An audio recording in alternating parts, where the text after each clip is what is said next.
right? Anyone who thinks Donald Trump has had an original thought at any point in his life has paid no attention either to his life or the history of the country that you live in, right? He's simply playing into a mentality that's very common, right? This idea that change is done by great individuals who seize the moment, right? That America has crises and problems and some person comes along and fixes them, which is inherently a disempowering narrative, isn't it? It's one that says, you don't have to do anything. All you have to do is put your faith in the power of a leader, allow your will to become his will to become your will. It's an inherently anti-democratic, small d, inherently authoritarian, inherently fascist mentality. And there's another theory of America and another theory of social change, and that theory lives in a building that is literally 2 blocks from the new home of Donald Trump. It resides in the Museum of African American History and Culture, which if you have not had the opportunity to visit it, you should take the time, make the effort, and go. Because in that building, 2 blocks roughly, long blocks, but still, from Donald Trump's new home, where he will spend at least a little time when he's not locked away in Trump Tower or Mar-a-Lago. In that building, one sees the alternative version of America. About crafty Canadians trying to figure out how to sneak into this country to take advantage of our superior health care. Right. We're just worried about these folks, but it's not about race. Remember, it's not about race. It's just about legal and illegal, even though 40% of the people in this country who were quote unquote undocumented didn't even cross the border. They're not undocumented at the time they cross any border. They came on legal visas, be they work visas or educational visas, overstayed those visas. A disproportionate number of those are not, in fact, from south of that border. They are overwhelmingly disproportionately from places like Canada, like Europe, not from Mexico, Central and South America, but we scapegoat some and not the others because, again, it's about rich white folks or presumptively rich white folks telling not rich white people that their problems are brown. It has nothing to do with facts. And by the way, the idea that if you build a wall, jobs are coming back for real. Does anybody understand economics at all? Do you actually think that like the nation's capitalists are sitting around just waiting? They're like, holy shit, I hope they don't figure out that they could just build a wall. Do you actually think the capitalists are like, we've got them, we've been screwing them for years, we haven't been paying them right, we've been, like not giving them benefits, but if they build that wall, we're going to have to give them all a raise. Really? Do you think that's how it works? You build a wall and then all of a sudden the jobs come back? No, the wall doesn't stop capital from moving. Neither does a tweet, by the way. Hello, brothers and sisters. Welcome back to the channel. I'm hoping that you are doing great from wherever you're watching this video from. Now, I just want to say that Tim Wise has an important message to remind Americans in how the decisions that you make, usually they come and affect you. You know, one thing that white America don't want to admit is that racism still exists. And even them, they are benefiting from the same system that kept black people where they are. Now, the control game is keep all poor and lower class people of all races fighting each other while we, the few white rich and upper class, keep picking their pockets. That's the play game. And that's how they want it. But you know what? This backfired because the only rich upper white people benefited and it left poor white people down. And so we are seeing the enormous causes, the enormous results of racism. And while black people are trying to say, and they say it's not about race, the majority of the time they really tried to go against Tim Wise, calling him names, calling him things because he went and he just went ahead against his race because he was trying to talk about all these truths that white people didn't agree with. Brothers and sisters, this is Tim Wise, and what he's sharing is going to expose the problem of race with America. Yes, he exposes the problem of race with America. And they'll tell you on the surface that racism ended a long time ago, like it doesn't really matter. This is something that ended a long time ago.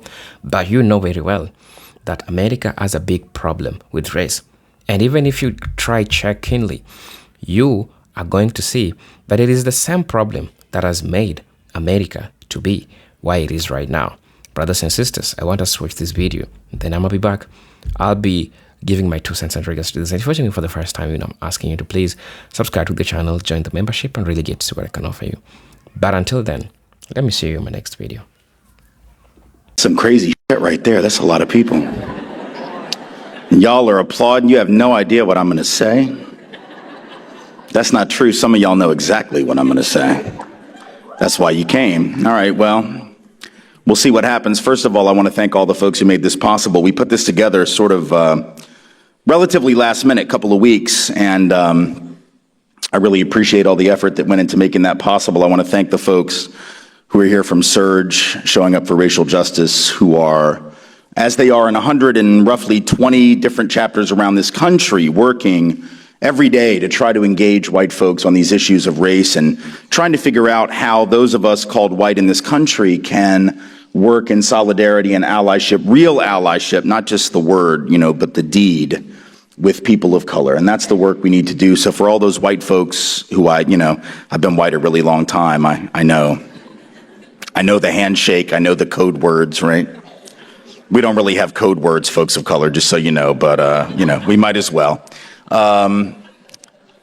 Those of us who are white and often ask, what can we do? What do we do now? How do we help? There's no more excuse for not knowing the answer to that question, or at least not knowing where to look for the answer to that question, because there are folks all around this country in the last 3 years who have been engaging that question. And I want to thank those folks from Surge who are here to do that. Couple of things. First of all, I'm really glad you're here. Like I said, it's a great audience, a big crowd, and there's an overflow room. They're still working on making sure it's set up and everyone in there can hear the event as well. I hope, and not just hope, I really sort of insist, if you get nothing else out of this talk, and I'm going to be here a minute, so you're going to get more, but if you get nothing else out of it, I hope you will learn the importance of not just coming to hear me and other white folks, particularly white males, particularly white, straight, and cisgendered males, and college-educated, upper-middle-class males speak about these issues. I hope you heard some of the other events, right, that are going to be happening, and there are events on this campus and in the community all the time that happen where folks of color engage these issues, where women of all colors engage these issues, where LGBTQ folks engage these issues, where working class folks try to engage these issues. And I really sort of insist that the only way we're going to build a movement for real liberation is when a crowd like this will show up, not just for the white, straight, upper middle class, cisgendered male, but for all of those folks of color who do the work every single day in this community, on this campus, and all around this country, and without whose work I and other white folks who do the work wouldn't have a thing to say. So please make sure that you come to their events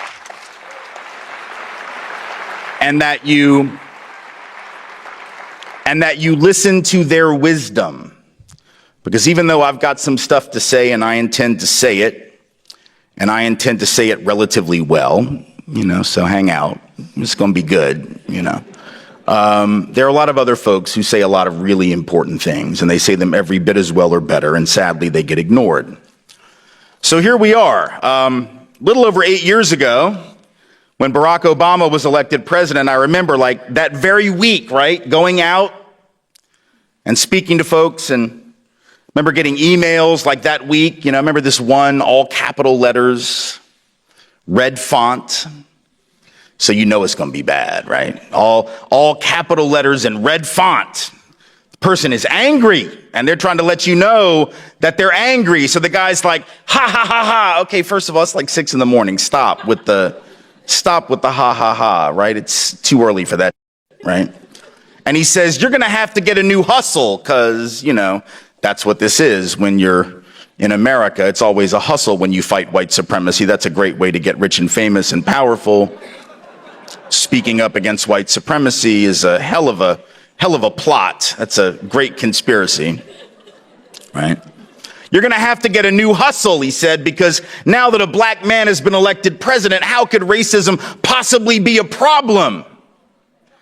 Yeah, well, a little over 8 years later, I guess we're over that now. We have other problems, right? So here we are, trying to make sense of things, I suppose, and I want to suggest to you a couple of things before we really get into the substance of the remarks, right? One is that this isn't just an ideological or philosophical or political debate we're having. There are really, at this particular moment in time, two sort of visions of America and about social change that are at war with one another. And these two particular visions of America and of social change are entirely incompatible with one another. They cannot coexist. One must die in order for the other to live. Make no mistake, there can be no compromise. There can be no playing nice. One must die in order for the other to live.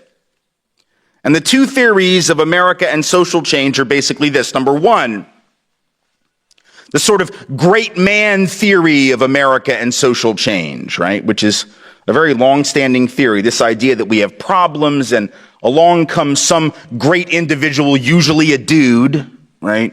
Who's going to solve all of our problems, right?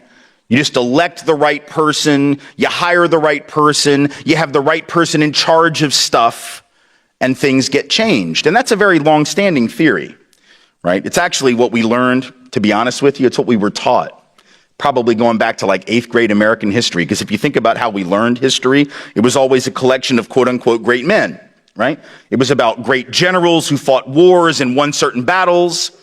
It was about great founding fathers who created this wonderful country, blah, blah, blah. It was about great entrepreneurs and industrialists who built the economy, right? That's how we learned it. It wasn't a collective history. It was an individual history. Into that historical framework and theory walks a man like Donald Trump, who is all about that mentality, right? Someone who comes in and says, I alone, his words, not mine, I alone can solve the problems of our country. I alone can fix the economy. I alone can defeat ISIS. I alone can handle this problem and that problem and this problem and that problem. So when he says that stuff, it's not like he came up with that, right? Anyone who thinks Donald Trump has had an original thought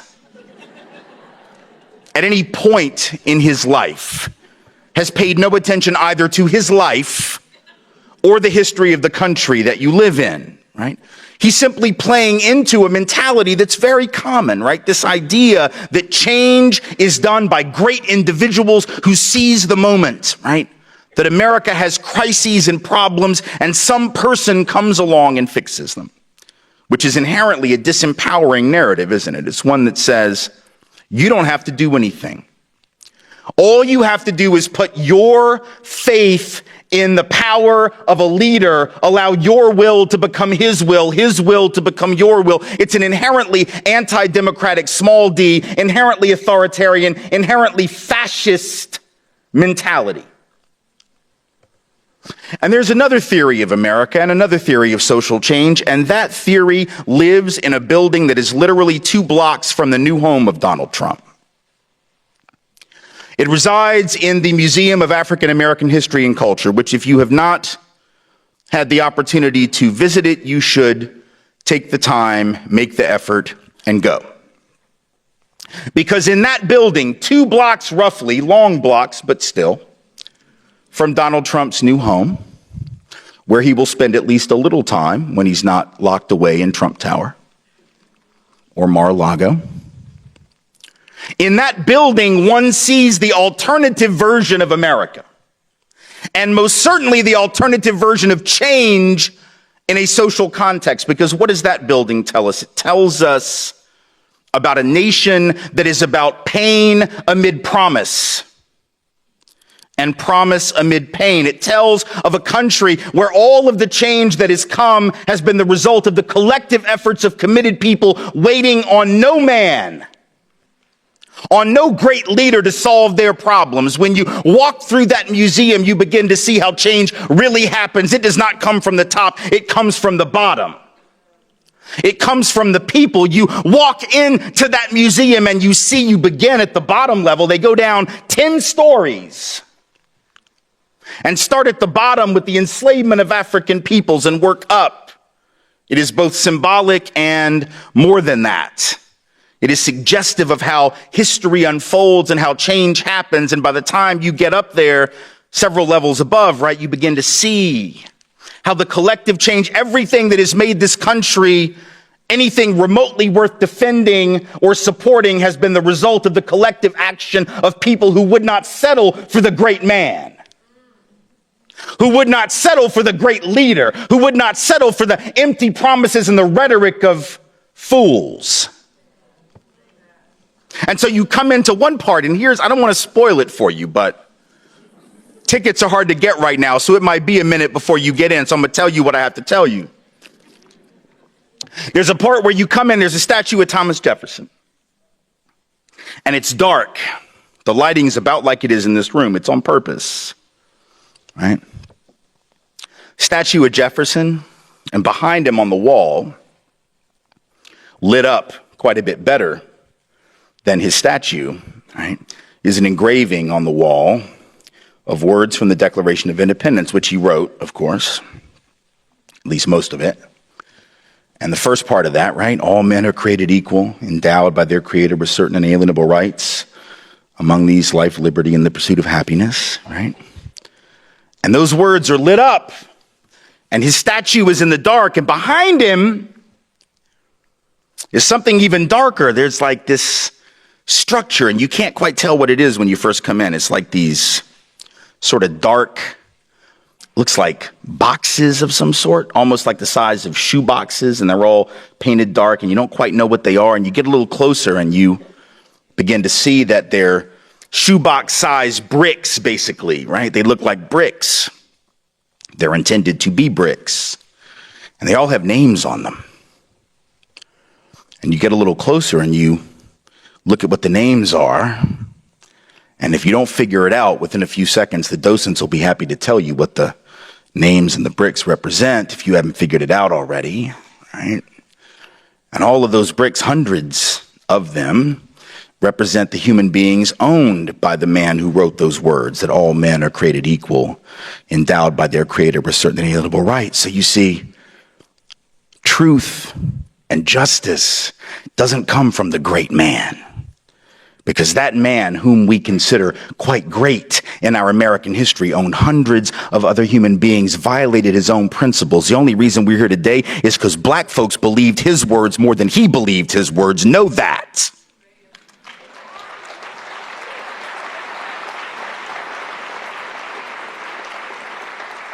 And then you move on, and you see some other things. There's an auction block from which human beings were sold by great men, quote unquote. An auction block on which we're told Andrew Jackson once stood to give a speech. Nat Turner's Bible is there. There's an axe handle that used to belong to Lester Maddox, segregationist governor of Georgia. He used to, before he was governor, run folks out of his restaurant with an axe handle who were black. And you're reminded as you walk through this place, Emmett Till's casket is there. You're reminded of something very important for us right now, and never forget it. And what is that lesson? That lesson is that folks of color have been overcoming bigger and badder than Donald John Trump for a long time. And if you think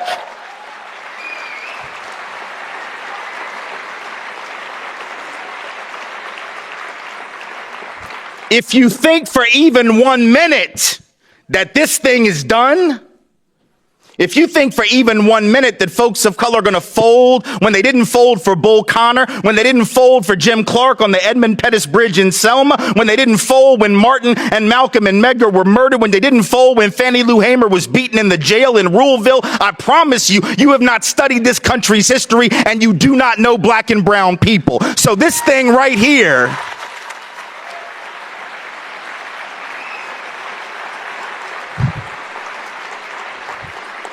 this thing right here is just beginning. This is not the end of anything. It's the start. So welcome to the resistance, and here we go.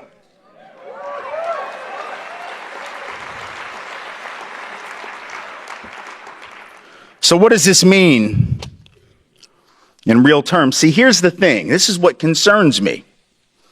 Having said everything that I just said, I also importantly want to point out that this is not about Donald Trump. It's just a recent manifestation of some really old. You know, if you saw the SNL skit like the week after the election, right? Chappelle and Chris Rock on the show, right? These white folks up in their crib in Brooklyn were all freaking out. They're like, how could this happen? My God, how are people this racist? And see, the two black folks were like, really? Y'all are shocked by this? Like, this was like, we just call this Monday. You know, this is, people of color weren't really shocked. That's not to say that people of color aren't upset now. There's a difference between being surprised that it happened and shocked. Maybe folks didn't think it was going to happen, but that doesn't mean that you were like, oh my God, how is this possible? Right? You know, like, things happen, right? And so we got to understand that even though some of this stuff is new in the sense of maybe the level of extremity or the level of danger that we're looking at right now because of some historic circumstances, some of this stuff is really old. Like the struggle right now isn't really that different than the struggle 6 months ago. It's not really that different than the struggle a year ago or 3 years ago or 5 years ago. The struggle for police accountability, it's not any different. It may be harder, right, with an administration that is not going to investigate police unaccountability the same way. That's not going to attempt to hold police accountable for the things that they do nearly as much even as the last one. The last one didn't do enough either. But these folks probably not going to do it. That's a problem, but the struggle is the same. You understand? Even if the ability to find allies in high places is less, that doesn't change the struggle itself. We still make the same arguments. We still mobilize in the same way.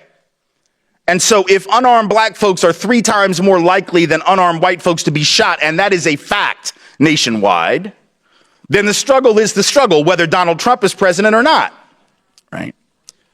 If racial profiling is such that people of color are 3 to 4 times more likely to be stopped and searched for drugs, even though white folks are twice as likely to have drugs on us on the occasion when we're searched, and that's a fact, the struggle is the same, whether Donald Trump is the president or not. So some of this isn't really new, and I want us to understand that because I don't want us to get knocked off stride by the idea that the struggles are now the result of this administration. This stuff has been going on for a very long time. Most importantly, and here's the really key thing, right? The very election of this man, based on the rhetoric and the narrative that he spun, is America 101. Because if I had to explain to you in one phrase the history of this country, with regard to race and with regard to class, this would be the phrase. The whole history of America is the history of rich white men telling not rich white people that their problems are caused by brown and black people. That is the whole history of America. All the rest, as they say, is commentary, right? It's all footnote from there. Right? The whole history of America is rich white men, or at least men who say they're rich. Now, we don't really know, do we? We don't really know. He inherited, not even inherited, took over a $237 million real estate empire from his daddy, but likes you to believe he is a self-made man. All right. Give me $237 million worth of assets, and I will probably become rich too. Doesn't take a lot of skill, would take a hell of a lot of skill to lose all that dough. So I'm not sure we need to applaud the man for that, but whatever. He says he's rich, and for the sake of my argument, I'm just going to give it to him because it helps my history lesson. So we'll stick with it. Rich white men telling not rich white people that the problems are brown people. That goes back 400 years. All right?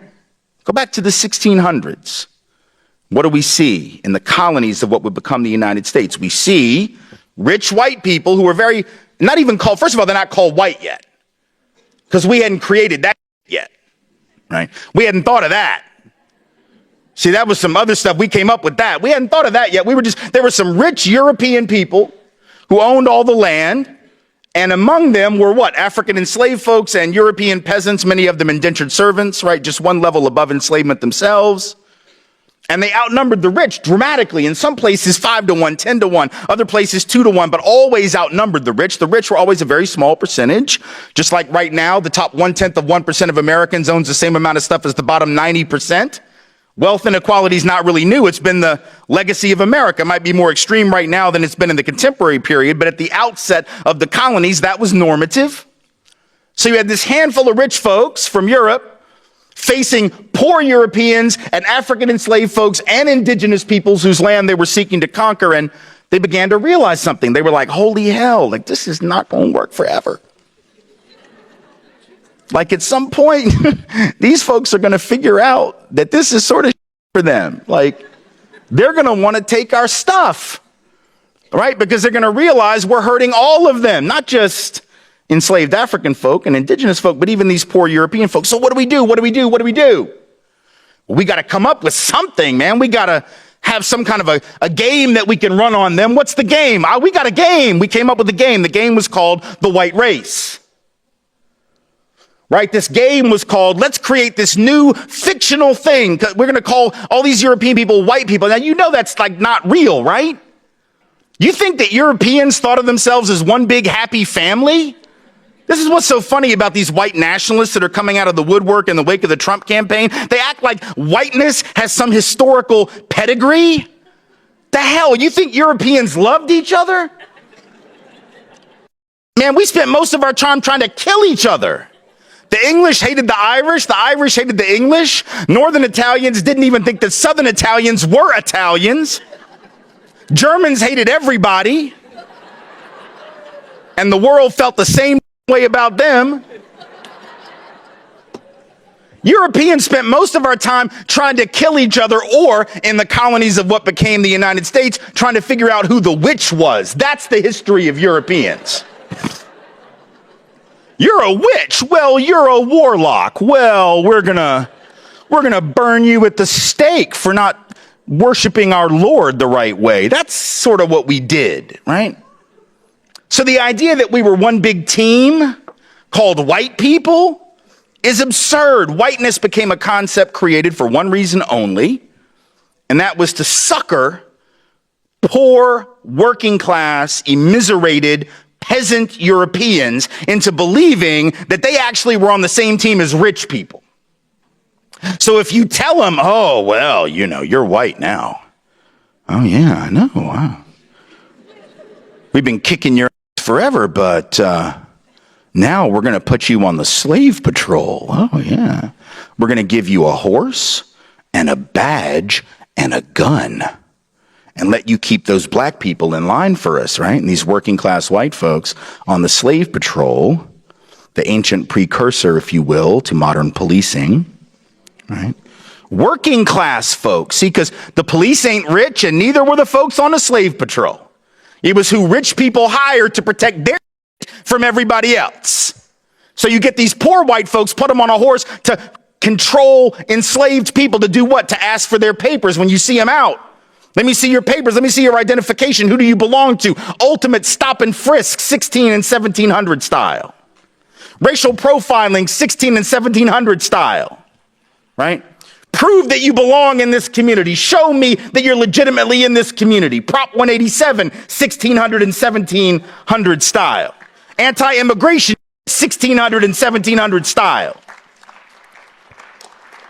And it was poor and working class white folks that got pulled into that because what it made them feel like they're part of the team. Oh, I'm on the team now. I'm white now.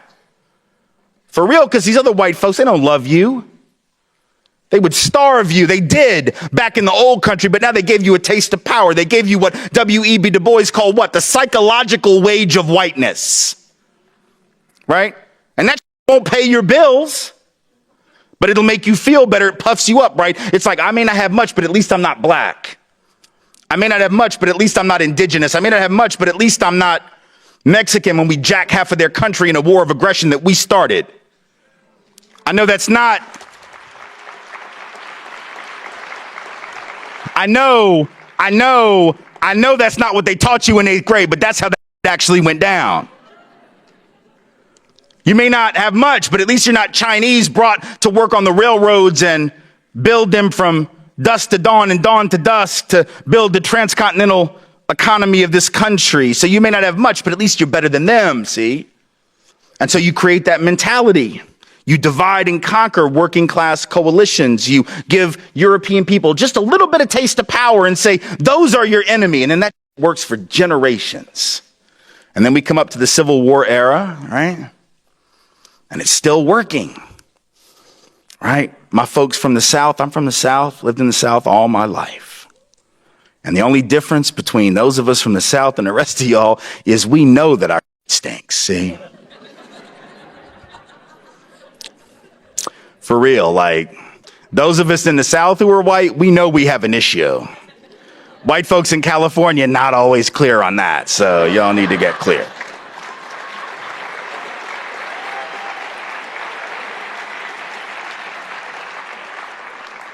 So the Confederacy decides what? These elite, rich, white landowners in the South decide they got to break away from the Union. And they made clear why they did it now. 150 years later, we lie about it. My people lie about it. We act like it wasn't about slavery. Oh my goodness, no. Wasn't about that. It was about states' rights. Well, what right do you think they were fighting for, Buttercup? Do you think they were fighting for the right to determine the proper recipe for a mint julep? The proper way to smoke a pork butt? No, they were fighting for one right only, the right to own other human beings and to extend ownership into those newly conquered territories to the west as a result of that illegal war with Mexico, etc. So, had nothing to do with states' rights in the abstract. The Confederate leaders said so at the time. They said, Alexander Stephens, vice president of the Confederacy, the cornerstone of this new government is the idea, the great truth that the Negro is not the equal of the white man. That's what he said. He didn't talk about trade policy. He didn't talk about tariffs. He didn't try to lard it up with a bunch of bullshit. He just said straight up it was white supremacy because they weren't ashamed at the time. Now we've reinvented history, act like that's not it. But at the time they were clear. Now here's the trick though. Here's the trick. This is where it gets crazy, because when you got a bunch of rich folks that are saying we need to go to war to protect our property interest in human beings, but now we're not going to fight. Because rich people don't go to war. Rich people not going to fight, whether it's in 1861 or in 1969. Rich folks don't go to war. Rich folks get doctors to write bullshit notes saying they have heel spurs so they don't have to go to war. And if you don't know who I'm talking about, Google that when we're done. Rich people don't ever fight to protect their stuff. Rich people don't believe in fighting. They believe in getting poor people to fight for them. Every time, every year, every generation, it's poor folks that get sent off to fight and die for rich folks' stuff. And so the rich in the South sent poor people, but how do you do that? How do you convince poor white people to go fight to protect your property interests in slaves? That's a tough trick, right? Because why would you do that, right? Like, why would you go fight for a rich person's property? Like, I'm not rich, but I got a nice house. And for those of you who were students, just because like you're students, I probably got more than you. So even though I'm not rich, right, I'm just saying, like, probably, because I've been a little older, I've been around a minute. So if I were to call y'all up on the phone next week because there was like an enemy army invading my block or something, and I was like, hey, y'all, look, there's an army. They're coming. Yeah, they got tanks and they're about to take my stuff, but I don't feel like fighting because I just want to sit out on the back porch and have a drink. Why don't y'all come and protect my stuff for me? You'd be like, yeah, I like the speech and all, Tim, but no. Like, that would be it. Like, you wouldn't do it. But these poor Southerners and working class Southerners without a pot to piss in the South, they went and fought, and hundreds of thousands of them died to protect the property of the rich. Why? Because the rich said, hey, if these folks get free, they're going to take your job. No, fool. They already have your job. You get that, right? Because if you're white and you got to charge $1 a day to work on that farm, but the owner can get the black guy or the black woman to do it for free because they own them, guess who gets the gig? The free labor, right? Because people like free, right? Given a choice between free, don't cost me anything, and $1 a day, guess what? The white guy didn't get the job. So in effect, white poor folks would have been better off to to help overthrow the system of enslavement and white supremacy and work for a better economic deal. But rich white people held out that psychological wage of whiteness that said you may not have much, but at least you're above them. And then folks settle for that. Fast forward to the labor union movement. Same thing was happening. You had rich corporate owners that actually collaborated with some union leaders in many cases to keep unions segregated. Now that's interesting, isn't it? Why would a labor leader fall for that? Right? Because you got to think about it, but they did, because they would say, oh, well, we can't have black people and Mexicans and Chinese labor in our unions. It'll reduce the professionalism of the working class. No, fool. It'll double the size of your union. Right? Which is sort of a good thing. Like when you go out on strike, it'd be good if you had more people, not fewer. Just like a math problem, you know. And also because if you don't bring people of color into your union, what's the boss going to do? The very boss that encouraged you to fight amongst yourselves, that boss is going to hire the very same black and brown folks that you didn't want in your union to replace your happy white. And then you're going to get mad at who? The boss? No, you're going to get mad at the black and brown labor who, quote unquote, took your job. See, some shit doesn't change. Rich white folks telling not rich white people that their jobs got taken by people of color. Fast forward to the present. We got somebody swearing that if we can just build that wall, but just that one wall on the southern border, because we don't trip about this one. We just trip about this one, not that one. We're not worried. I guess we're not worried about crafty Canadians trying to figure out how to sneak into this country to take advantage of our superior health care. Right. We're just worried about these folks, but it's not about race. Remember, it's not about race. It's just about legal and illegal, even though 40% of the people in this country who were, quote unquote, undocumented didn't even cross the border. They're not undocumented at the time they cross any border. They came on legal visas, be they work visas or educational visas, overstayed those visas. A disproportionate number of those are not, in fact, from south of that border. They are overwhelmingly disproportionately from places like Canada, like Europe, not from Mexico, Central and South America, but we scapegoat some and not the others because, again, it's about rich white folks or presumptively rich white folks telling not rich white people that their problems are brown. It has nothing to do with facts. And by the way, the idea that if you build a wall, jobs are coming back for real, does anybody understand economics at all?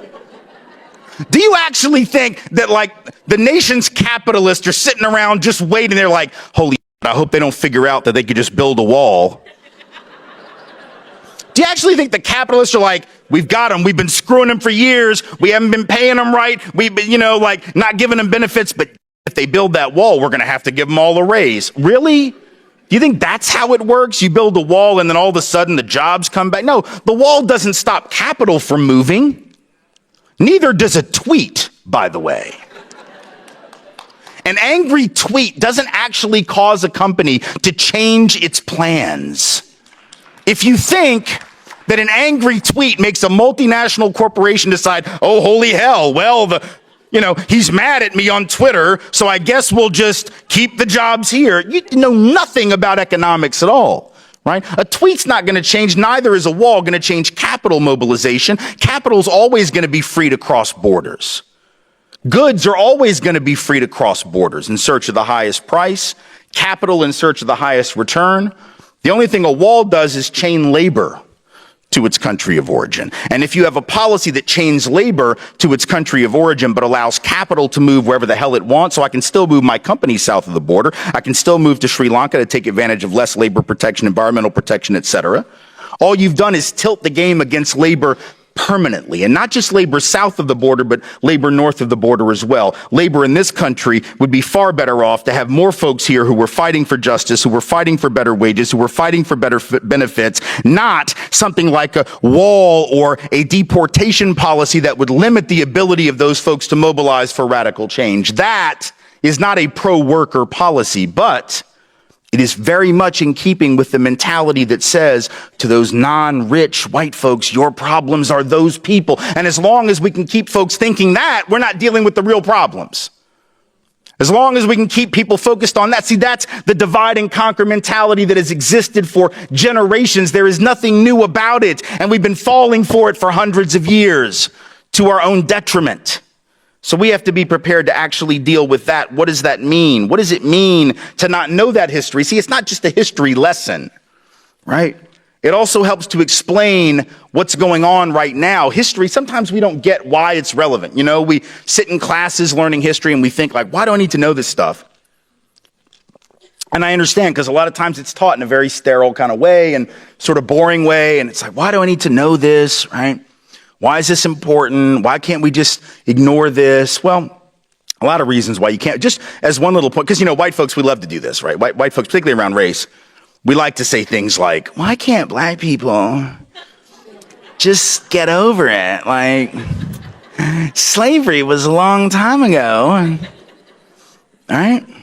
Why can't they just move on? Well, this is sort of precious coming from people who set off fireworks every July 4th. Because that's some old too, right? Like Independence Day, that didn't happen last week, right?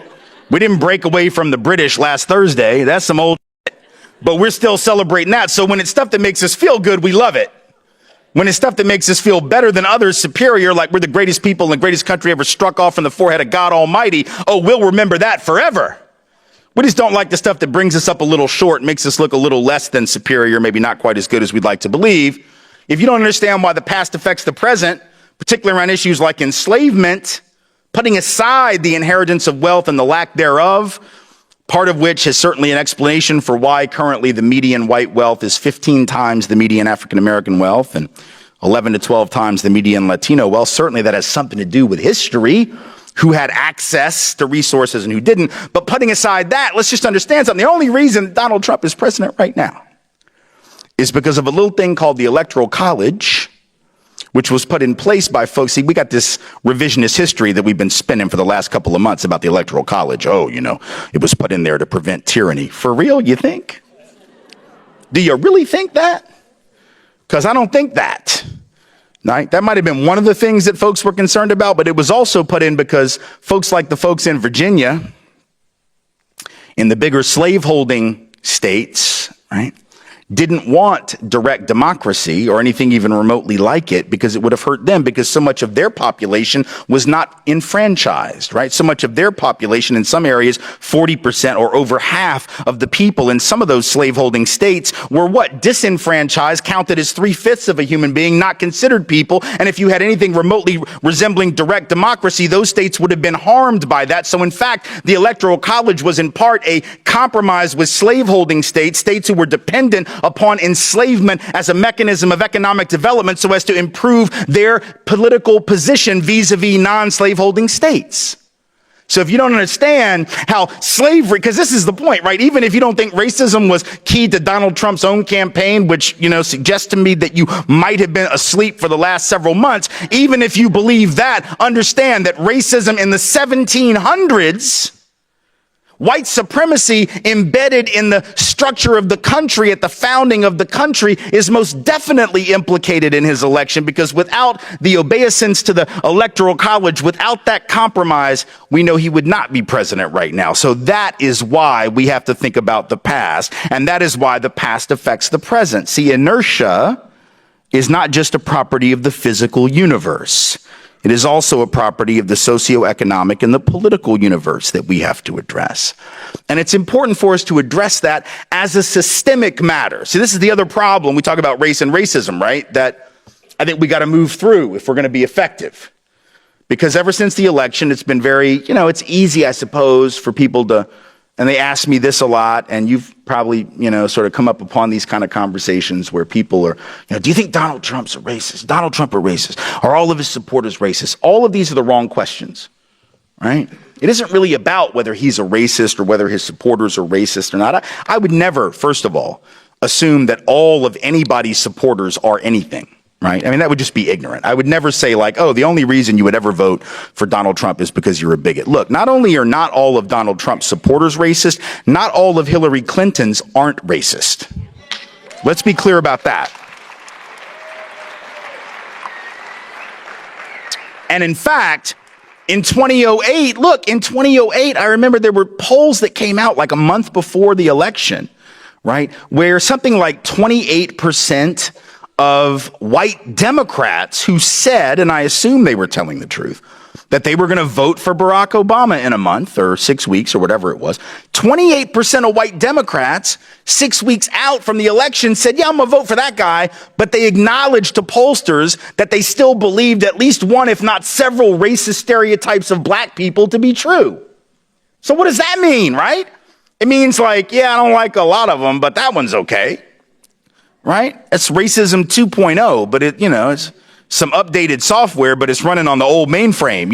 It's some of the same old, you just sort of repurposed it, repackaged it. But if I believe that the larger group is dysfunctional, the fact that I carve out an exception for one guy, right, or a handful of people doesn't change it. It's still racist. So this isn't about like, oh, this person is awful and this person is great, and these people are awful and these people are great. We're all a mix of awful and great. It's the reality, right? We've all been conditioned to be racist and to be sexist and to be classist and all of this stuff, right? We've been hit with that stuff ever since we were kids. So none of us are completely free from that. The idea that we can divide ourselves into like the racist and the unracist is just nonsense, right? It's not about that. It's like if we ask if Donald Trump is a racist, it's sort of like asking if a drug dealer is also an addict. I don't know. And I don't care. Right? It's like with Donald Trump, it's like, I don't know if he gets high on his own supply, but I know what he's selling, right? So at some point, whether or not he's a racist, if he's actually manipulating on the basis of race, if he's using race and racial resentment and racial anxiety in order to get elected, the action is racist. It's not about somebody's core character. And this is something that the right has been manipulating for a very long time. Go back to 1981. There's a audio recording. You can Google this and listen to it yourself. 1981, Lee Atwater, who was for a long time, probably before Karl Rove, the most prominent conservative Republican consultant of the modern era. He had worked for Reagan. He worked for George H.W. Bush. He worked for all the sort of leading conservative Republican candidates through the 80s and into the 90s. He has since died of cancer. But before all of that, before he got sick, when he was still very much embedded in Republican conservative politics, 1981, there's an audio tape of him where he actually admits this as a strategy, right? He actually is on the tape saying, listen, back in the 1950s, you could say, and it's the N word. I'm not going to say it. He says it in the tape like 3 times. He says it over and over and over again. And then he says, but by the 60s, late 60s, you can't say that word anymore. It gets you in trouble. So you start using other words like states' rights and crime and welfare, right? And taxes, right? And he says, and now you're getting so abstract, it sounds like it's all just about economics, but the real purpose and the point here is that black people get hurt worse than white people. So he's admitting, this isn't me saying this about right-wing folks. It's not me saying like, that's what they're doing, right? It's not Ian Haney Lopez, the author of Dog Whistle Politics, saying this is what they're doing. It's the guy who's actually originated the theory and the practice who's saying, yeah, this is the that we do. We just make up words and make up concepts and we sucker people with these ideas to actually hurt black folks. That is what we do. Now, Lee Atwater apologized for some of that before he died. Other folks have not. They keep doing it. Right. And so when Donald Trump gets up and says, now see the difference, right, is that like there's a difference because Atwater was all about the dog whistle and Trump is like about the bullhorn. Right. Like the dog whistle is you use coded language, but Trump was just like, screw it. Mexicans are rapists. Right. And we're going to stop Muslims. He didn't really learn all Atwater's lessons. Like Atwater been like, dude, just like, could we talk a minute? Like you're not really doing this right. Like you need to pull back. But by the end of the campaign, he was learning, right? He would talk about when he would address black folks, right? Of course, he never actually addressed black folks. He would go into white suburbs around black cities and talk to white people about black people. So he went to the suburbs of Milwaukee and had an all-white audience where he talked about the inner city, which is just interesting phrase, right? Because we haven't used that phrase to describe urban space in like 25 years. So he's still stuck in a mentality of, 25 to 30 years ago. He's like, the inner city is full of carnage and it's falling apart. Everything's terrible. You can't walk out the street without getting shot. Now, at the time, remember, everybody said, oh, you know what he's trying to do? He's trying to signal to people that he really cares about the black folks.